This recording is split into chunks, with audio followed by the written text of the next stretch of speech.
दिल्ली में बीजेपी ने भारी बहुमत ही हासिल नहीं की है, बल्कि 27 साल के बाद सत्ता में वापसी की है, वनवास से लौट आए हैं। और इस पर हमारे साथ बातचीत करने के लिए दिल्ली के एक काउंसलर से विधायक के बाद एलओपी और साथ ही साथ दिल्ली बीजेपी के प्रदेश अध्यक्ष की जिम्मा भी संभाल चुके हैं। जी हाँ, आपने सही सोचा। हमारे साथ बातचीत करने के लिए विजेंद्र गुप्ता हैं, जो रोहिणी विधानसभा सीट से एक बार फिर जीत हासिल की है। विजेंद्र जी, आईटीवी नेटवर्क में आपका स्वागत है। विजेंद्र जी, इस जीत का श्रेय किसको देते हैं, पीएम मोदी को या किसी और को? मोदी जी को तो निश्चित रूप से मोदी जी के नेतृत्व पर और मोदी जी के गारंटी पर लोगों ने विश्वास किया और ये जनता की जीत है। जनता ने मोदी जी को दिल्ली सौंप दी है और ये बहुत पॉजिटिव साइन है कि लोग बहुत उम्मीद से भारतीय जनता पार्टी की डबल इंजन की सरकार की तरफ देख रहे हैं। दिल्ली में एक नई शुरुआत, एक नई रोशनी, एक नई उम्मीद जगी है और इसके लिए सीधे तौर पर देश के प्रधानमंत्री जी प्रेरणा के स्रोत है। मैंने देखा, जो नई रोशनी की आपने बात की है, अब अंधेरा जो है छट गया है। और मैंने देखा कि आपने व्हाट्सएप पे डीपी अटल बिहारी वाजपेयी की लगा रखी है, जिसमें आप यंग दिख रहे हैं। ये बहुत पुरानी है और उस डीपी की, उस फोटो की खास बात यह है कि मैं बोल रहा हूँ और अटल जी सुन रहे हैं। तो अटल जी से बहुत प्यार मिला मुझे हमेशा। कॉलेज के ज़माने की डीपी है वो फोटो है वो। लेकिन वो मैसेज काफ़ी कुछ देता है। देखिए, मैं एक कार्यकर्ता हूँ पार्टी का और ये पार्टी कार्यकर्ताओं की पार्टी है, तो इसलिए एक लंबा सफ़र तय करके यहाँ तक पहुँचा हूँ। और पार्टी का जो पहला राष्ट्रीय अधिवेशन था, महाअधिवेशन, मुंबई में हुआ था 1980 में, जब मेरी आयु 17 वर्ष भी नहीं थी, जब पार्टी खड़ी होनी शुरू हुई थी। जब मैं, हाँ जी, मैं 17 वर्ष का था और दिल्ली विश्वविद्यालय में पढ़ता था, विद्यार्थी परिषद में काम करता था। तो उस समय मैंने वो अधिवेशन अटेंड किया था। इतना लंबा एक सफ़र, और संघ में भी स्वयंसेवक के रूप में जब मेरी आयु मात्र 8 वर्ष थी, मैंने जब शाखा में जाना शुरू किया, तो एक भावनात्मक रिलेशन है पार्टी से, पार्टी की विचारधारा से। आपने संघ की बात की, तो इस बार संघ ने भी आप लोग को जीत दिलाने में पूरी ताकत झोंक दी। विक्ट्री प्लान उन्होंने तैयार किया था। देखिए, मैं बिल्कुल कहूँगा कि एक एक कार्यकर्ता, एक एक स्वयंसेवक, एक एक व्यक्ति नहीं, जैसे मान लो इसे अपना चुनाव मान करके, क्योंकि लोग त्रस्त थे केजरीवाल के झूठ से, उनके प्रपंच से और उनकी विफलताओं से। और उसी का परिणाम है कि जो लोग कट्टर ईमानदारी की बात करके आए, वो कट्टर भ्रष्टाचारी थे। लोगों ने भ्रष्टाचारियों को नकार दिया और सत्ता से खदेड़ा है, क्योंकि तमाम लीडर तो हार गए। क्योंकि पीएम ने भी इसी बात की और इशारा किया कि कट्टर बेईमान निकले। डेफिनेटली, ये तो घर घर में बात हो रही है। शीश महल बना दिया, और वो भी 50,000 गज में। गाड़ी नहीं लूँगा, बंगला नहीं लूँगा।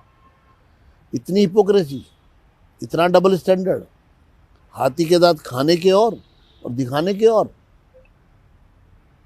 लेकिन ये हाथी के दांत तो आप लोग अब दिखाने जा रहे हैं कल, क्योंकि कल पीएम मोदी ने कहा है कि अब हम कैग की रिपोर्ट को टेबल करेंगे। जो ये नकारते रहे, जो इससे लगातार बचते रहे, कोर्ट में भी जाकर के कुछ से कुछ बयान देते रहे। बहुत हैरानी की बात है, जो ट्रांसपेरेंसी की बात करते थे, उन्होंने पिछले 7 साल से कैग की रिपोर्ट ही टेबल नहीं की। 14 रिपोर्ट हैं।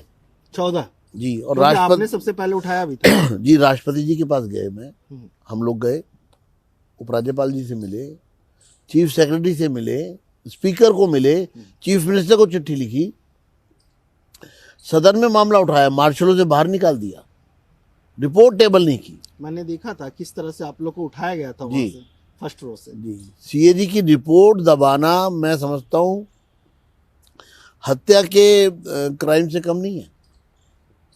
आप लोगों के टैक्स का पैसा, जिसका सीएजी ने ऑडिट किया है, और देश की हर विधानसभा में रिपोर्ट रखी जाती है, पार्लियामेंट में रिपोर्ट रखी जाती है, सारा पैसा, जनता के टैक्स का पैसा ऑडिट होना चाहिए कि नहीं होना चाहिए? केजरीवाल जी अगर उसमें सेंध लगा रहे और पकड़े गए तो चोरी को छुपाने के लिए आप सीएजी की रिपोर्ट दबा देंगे। आपको याद होगा 2012 में सीएजी की रिपोर्ट ही थी जिसने मनमोहन सिंह सरकार के भ्रष्टाचार को बेनकाब किया था, 2G 3G स्पेक्ट्रम। और जब सीएजी की रिपोर्ट आई तो उसके बाद ही हंगामा खड़ा हुआ था, लेकिन कांग्रेस भी सीएजी की रिपोर्ट को रख नहीं पाई, दबा नहीं पाई। और ये जनाब जो है 7-7 साल रिपोर्ट दबा लेते हैं। अच्छा, किस किस डिपार्टमेंट की रिपोर्ट है और कहाँ कहाँ घोटाला हुआ है? ये तमाम विभागों से संबंधित है। ये स्वास्थ्य सेवाओं को लेकर के है, ये शिक्षा व्यवस्था पर है, ये पॉल्यूशन पर है, ये यमुना की सफाई को लेकर है, ये शीश महल पर है, शराब घोटाले पर है, लिकर स्कैम पर सीएजी की रिपोर्ट है। तमाम रिपोर्ट्स है, 14 रिपोर्ट्स है।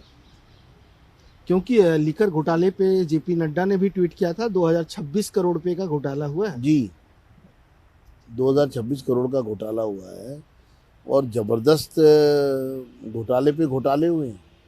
ये घोटालों की सरकार थी। इस सरकार में बिना घोटाले के कोई काम ही नहीं होता था। घोटाला करना है इसलिए ये काम करो। जनता ने तो सबक सिखा दिया। जी, जनता ने तगड़ा सबक सिखा दिया। आप लोग भी सिखाएंगे? हम तो यही कहेंगे हमें तो परफॉर्म करना है, जनता की उम्मीदों पे खरा उतरना है। और जो बेसिक चीजें हैं जिसके लिए लोग त्राही त्राही करते रहे, बारिश में बरसात हुई, दिल्ली जाम हो गई, सड़कें टूटी है, लोगों का क्या गुनाह है?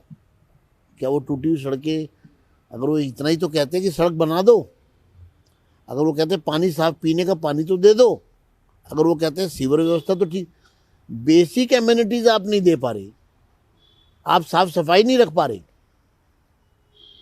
दिल्ली कूड़ा कूड़ा हो गई और आप हैं कि लोगों के को एक साफ सुथरी दिल्ली देने में भी सफल नहीं हुए।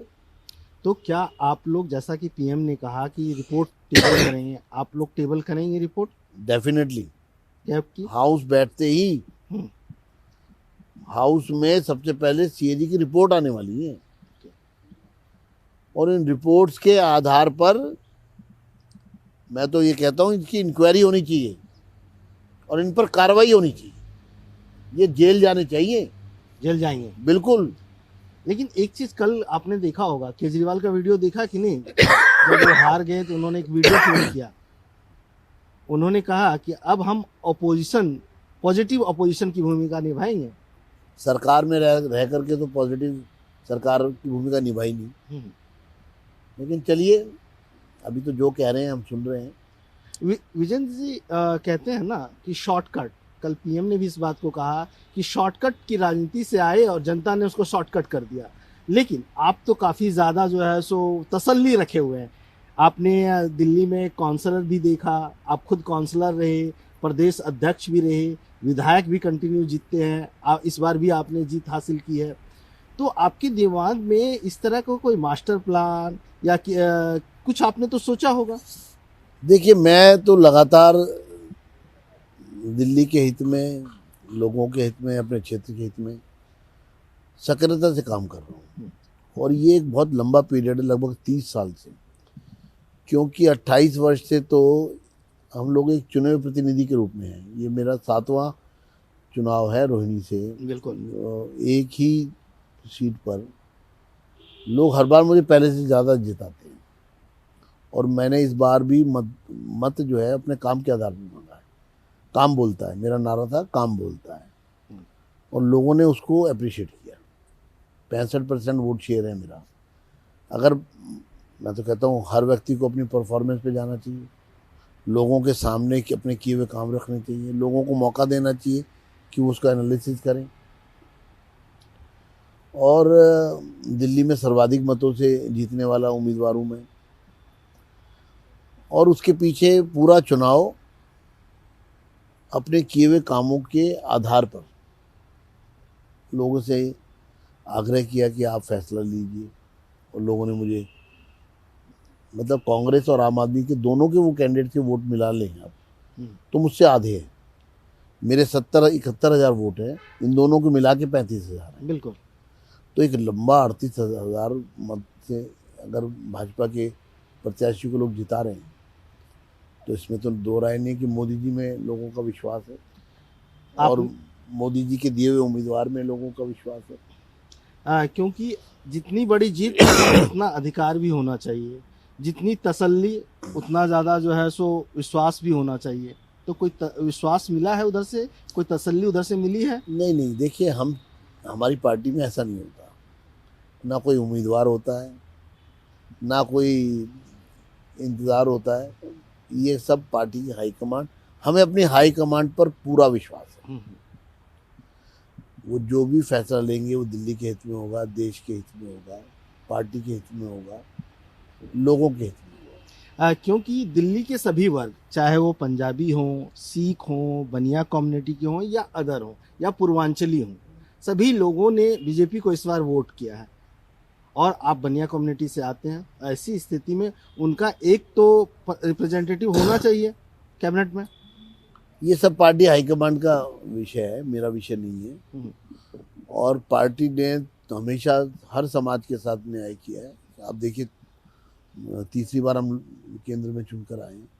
मोदी जी ने किस कदर समाज के हर वर्ग में विश्वास पैदा किया है कि ये सरकार हमारी अपनी सरकार है। तो भारतीय जनता पार्टी एक ऐसी पार्टी है जो सभी समाज को साथ लेकर चल रही है। सबका साथ, सबका विकास, सबका विश्वास और सबका प्रयास। तो इसमें तो हम ये नहीं कह सकते कि पार्टी ने कभी किसी भी वर्ग की, किसी भी व्यक्ति की या किसी भी समाज की अवहेलना की हो। लेकिन सवाल फिर मुख्यमंत्री लेकर के आता है। हालांकि आप लोग लगातार चुनाव में भी कहे कि हमारी पार्टी का एक कल्चर नहीं है कि पहले हम दूल्हा घोषित करें। अब आप लोग जीत गए हैं, तो मुख्यमंत्री कौन होगा?